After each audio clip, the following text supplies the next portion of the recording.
Hello, it's Chris and Brian here from Resolve Technology.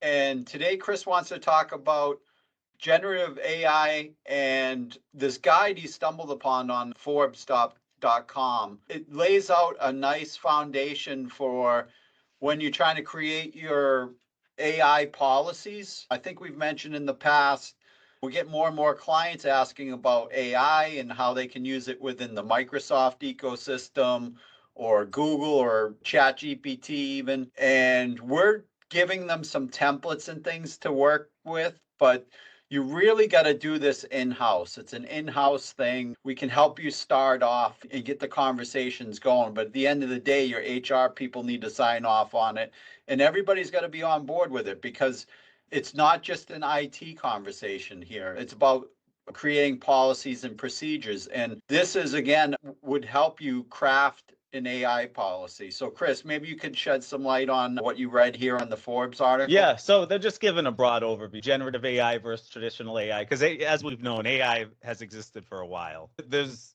code-based AIs like, I think it's GitHub Copilot that existed before ChatGPT blew up there in the fall of 2022. But it's just mentioning how generative AI, it's capable of creating brand new content, whether that's images, short novels, blog posts, telling you how to complete a task, how to write a piece of code, gathered from existing data. That's the big thing, what you feed it.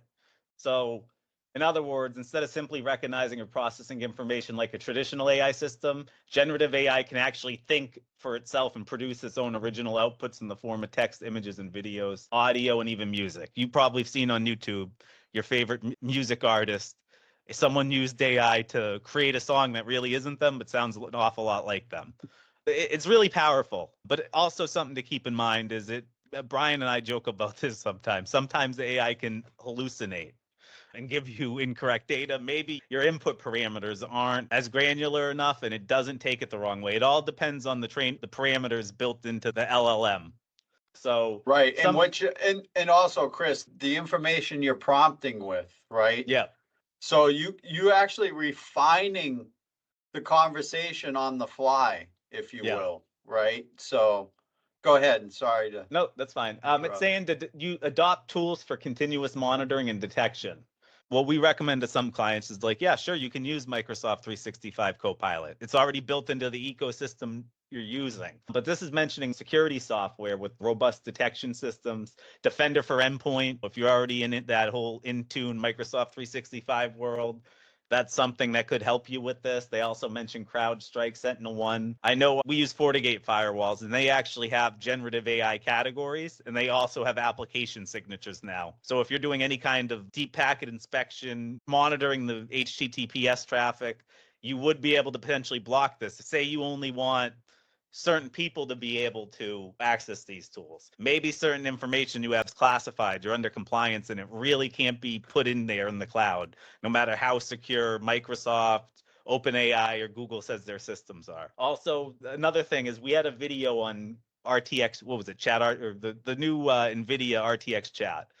That's a locally hosted instance. You'd have it in the browser, but it's running locally on your machine. You could encrypt the data. You should be using BitLocker anyways. It's going to be standard for Windows soon anyways by default.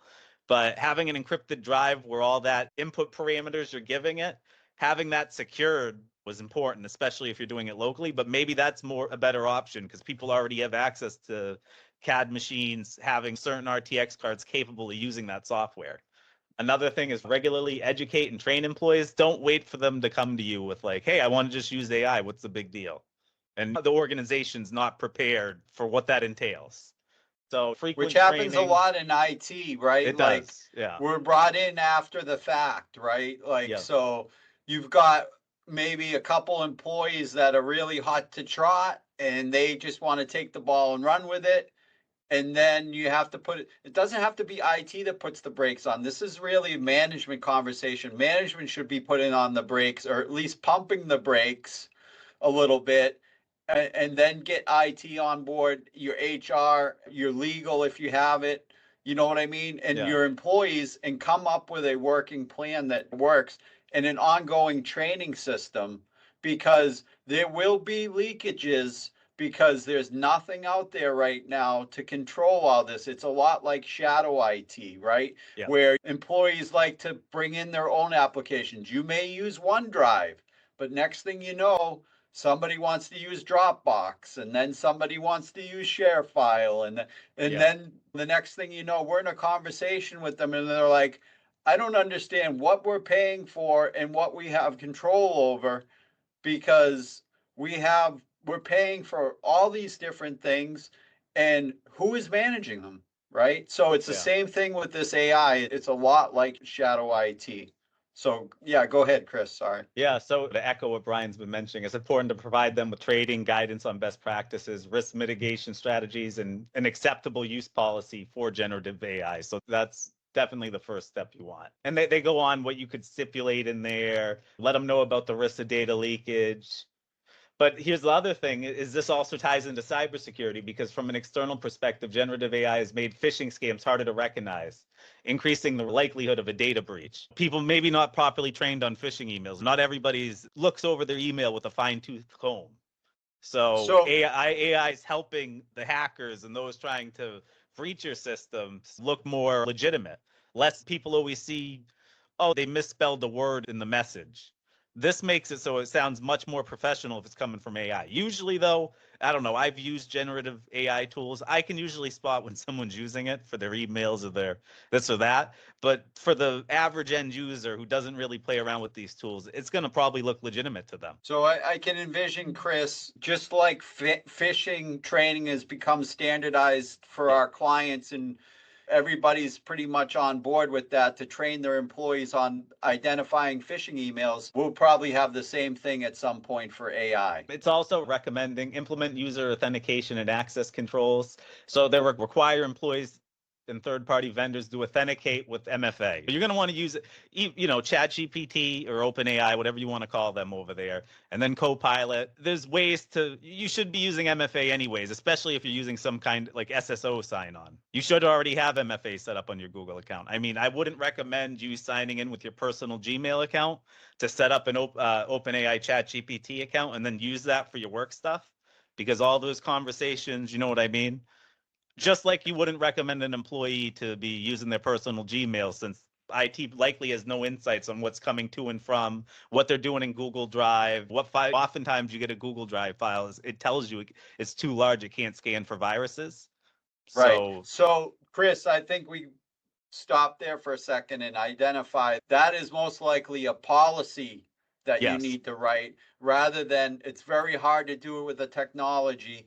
We can, like Chris said, do certain things in the firewall, but there are limitations. You really have to have an overarching policy that says, hey, we don't use ChatGPT with personal Gmail accounts or whatever. You don't yeah, sign in with your, you know, you only use work accounts to use ChatGPT or Copilot from Microsoft 365. You don't use the personal edition or whatever. You know what I yeah. mean? Because then you start to muddy the waters and you have legal problems. Go ahead, Right. Chris. Yeah, and then the other thing is I mean, you and me stumbled on this when we were looking into it. That Copilot Pro or whatever it's called, it won't let you sign up with a work email. It wants you to pay upfront for the year for the Copilot for Microsoft 365 through a worker school account. So they segmented it off on that $20 a month that's similar to ChatGPT. That can only be done with a personal account. So, Right. and that's another thing to consider. Sometimes people use their work school or work account to create with that email address a personal account within Microsoft. And that I hate when people do that. It muddies up the waters. If you're ever doing a migration to Microsoft 365, they have that Google account tied with Microsoft as a personal account. It creates a lot of headaches down the road. So try to keep everything separate, not try to go down that road. They also recommending encrypting your data using things like the transport layer security, so TLS, managing encryption keys securely, end-to-end encryption for highly sensitive information, stuff like that. And most of that stuff is baked in to Yeah. like Microsoft Copilot and ChatGPT. Most of them are already baked into these systems. But what we're seeing is some random third parties. Like we had a client that was a manufacturer. They had some third party with their own like version of some sort of AI database where they would pull information and it would tie in with Microsoft 365. Well, we had to check to make sure that the things were done in a secure fashion. So that is probably the only time you're going to have this systems where they may not be up to speed on those protocols, but Yeah. it's something to watch for. Yep. So another thing is it's recommending staying current with all regulations. This is big, especially we have clients CMMC compliance, HIPAA compliance. You need to be very mindful of these regulations you have with depending on your business when using these tools. Like I wouldn't recommend. Some people could do that. I mean, we haven't seen this happen, but say it's some kind of medical operation and they want to start using generative AI. They just sign in with create an account for ChatGPT and they're putting maybe they're not thinking and they're just copying confidential health records of somebody trying to get, what would this be? Asking it a question. Boom. That's a big no-no with HIPAA. Yeah, exactly. Exactly. Oh, this great food for thought. Thanks for pointing out this article to us, Chris. Drink a couple more Red Bulls and we'll post up the link to this article and so you can look at it yourself. Thank you. All right. Have a good one.